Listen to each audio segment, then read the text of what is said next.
Bonjour et bienvenue dans cette nouvelle vidéo où nous parlerons des faits psychologiques incroyables sur l'amour et le comportement humain.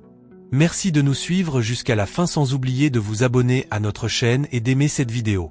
Quand on est amoureux, notre cerveau sécrète de la dopamine, ce qui nous fait voir notre partenaire sous un jour très positif et minimise ses défauts. Cela crée une sorte de biais amoureux qui nous rend moins critiques, surtout au début de la relation. La procrastination est souvent due à l'anxiété, à la peur de l'échec ou au perfectionnisme. Plutôt qu'un simple manque de discipline, elle est parfois un moyen de gérer l'inconfort ou le stress lié à une tâche, même si cela finit par aggraver le problème. La communication non verbale, comme le langage corporel, représente environ 55% de l'impact de nos interactions, bien plus que les mots eux-mêmes. Dans une relation amoureuse, l'attention à ces signes non verbaux est cruciale pour détecter les émotions, les tensions et la sincérité. Se sentir plus proche de quelqu'un en étant souvent ensemble. La proximité joue un rôle essentiel dans l'attirance.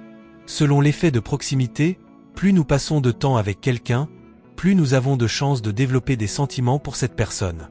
C'est pourquoi des amis proches peuvent parfois finir par tomber amoureux. Contrairement à l'idée reçue, les opposés s'attirent rarement sur le long terme.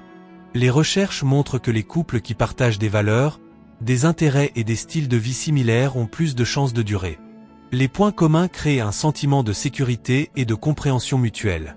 Le style d'attachement, généralement développé pendant l'enfance, influence énormément les relations amoureuses. Par exemple, une personne ayant un style d'attachement évitant peut avoir du mal à s'engager ou à être vulnérable, tandis qu'une personne au style d'attachement anxieux peut chercher constamment des assurances. L'amour romantique peut aussi affecter la perception de la douleur. Des études montrent que le simple fait de regarder une photo de son partenaire peut diminuer la sensation de douleur, car cela active le circuit de récompense du cerveau, qui distrait du mal physique. Les petites attentions quotidiennes, comme faire un compliment ou préparer le café de l'autre le matin, augmentent la satisfaction et la longévité d'une relation. La gratitude qui en résulte crée un cercle positif de réciprocité, renforçant ainsi le lien entre les partenaires. Beaucoup de gens se croient meilleurs que la moyenne dans divers domaines, qu'il s'agisse de compétences professionnelles ou de traits de caractère. Cette illusion de supériorité renforce l'estime de soi mais peut aussi limiter l'autocritique. Lorsqu'une relation se termine, le cerveau active les mêmes zones que celles impliquées dans la douleur physique. C'est pourquoi un chagrin d'amour est souvent ressenti aussi intensément qu'une blessure corporelle. Les gens cherchent à maintenir une image positive d'eux-mêmes, ce qui les amène souvent à justifier leurs actions ou à chercher des excuses pour leurs erreurs. Cela permet de préserver leur estime de soi, même si cela entraîne des rationalisations qui peuvent sembler illogiques. En étant en contact avec quelqu'un que nous apprécions, nous avons tendance à imiter inconsciemment ses gestes, son langage et même son attitude. Cet effet miroir crée une connexion subtile qui renforce l'harmonie et la complicité. L'amour libère des neurotransmetteurs comme la dopamine, la sérotonine et l'ocytocine, qui sont également libérés par la prise de certaines drogues. Ce cocktail chimique provoque euphorie, dépendance et même manque en cas de rupture.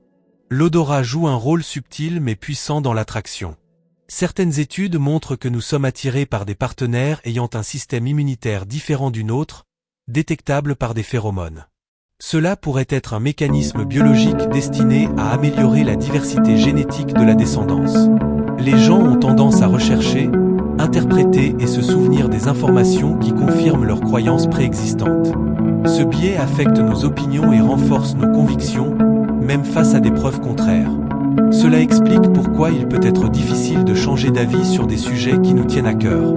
Le fait de vivre une expérience intense, comme monter sur des montagnes russes ou faire du sport extrême, peut intensifier l'attirance pour une personne. Cet effet de suspension active l'adrénaline, ce qui peut être confondu avec l'excitation amoureuse. De nombreuses relations connaissent un pic de bonheur intense dans les premiers mois, mais ce niveau diminue souvent avec le temps. La passion initiale, due à l'excitation de la nouveauté, laisse ensuite place à des sentiments plus stables comme l'attachement et la tendresse. Les souvenirs positifs créés ensemble peuvent renforcer le lien amoureux, surtout dans les moments difficiles.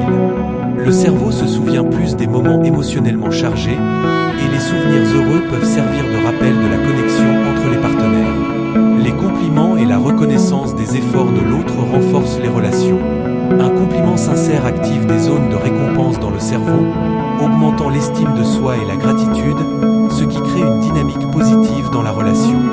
La majorité de nos décisions quotidiennes sont basées sur des habitudes plutôt que sur des choix conscients. Les habitudes permettent au cerveau de fonctionner de manière plus efficace, mais elles peuvent aussi nous enfermer dans des comportements automatiques, parfois contre-productifs. Dans une relation, les émotions d'un partenaire influencent souvent celles de l'autre. C'est pourquoi une personne joyeuse peut transmettre son bonheur à l'autre, tandis que les émotions négatives peuvent facilement provoquer des tensions et des conflits. Lorsque les partenaires se répondent rapidement dans les conversations, cela crée une sensation de connexion. Un délai trop long peut entraîner des malentendus ou de la frustration, tandis qu'une réponse rapide montre de l'intérêt et de l'engagement. Partager des pensées et des sentiments intimes renforce les liens entre les partenaires. Cela nécessite confiance et vulnérabilité, mais cela crée aussi une connexion plus profonde et renforce la stabilité émotionnelle du couple. Le rire est un indicateur puissant de complicité dans un couple. Les couples qui rient ensemble partagent une intimité unique, et l'humour joue souvent un rôle crucial pour surmonter les moments difficiles. Le rire libère également des endorphines, favorisant un sentiment de bien-être.